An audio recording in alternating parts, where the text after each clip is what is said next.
ठिकाणी महाविकास आघाडीतर्फे या ठिकाणी जे आता सत्कार ठेवण्यात आलेला होता, या सत्काराला जे आता मोठ्या संख्येने तुम्ही उपस्थित राहिला त्याबद्दल जे मी आपल्या सर्वांचे आभार व्यक्त करतो। मित्रांनो, 25 वर्षाची जी आता सत्ता रामसाहेब दानवेची जी सत्ता जी आहे आणि या सत्ताला जे आहे तर डॉक्टर कल्याण केलेला आहे।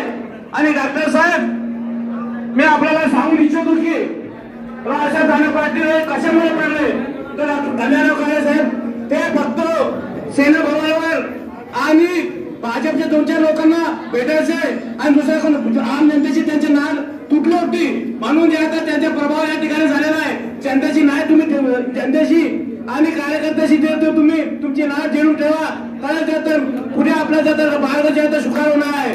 आणि आमच्या सिल्लोड तालुक्याचे जे अनेक प्रश्न आहेत, आमच्या ज्या या ठिकाणी मोठ्या प्रमाणावर जे गाळ्यांदारात शेतकरी आलेले आहेत, शेतमजूर आलेले आहेत, त्यांचे अनेक प्रश्न आहेत। आणि मुख्यत्याने जे एक मोठा प्रश्न आहे की सिल्लोड तालुक्यामध्ये जे पाऊस पडतो ते पाऊस जे खाली खानदेशमध्ये जातो आणि हजारो लाखो लिटर पाणी जे आहे आमच्या हक्काचं पाणी जे आहे खानदेशला जातो। तर यासाठी तुम्ही काहीतरी करतील अशी मी आशा व्यक्त करतो। आणि भारतीय कम्युनिस्ट पक्षातर्फे जे परत एकदा जे तुम्हाला तुमचा निर्णय या ठिकाणी सत्कार करतो आणि आभार व्यक्त करतो। जय हिंद।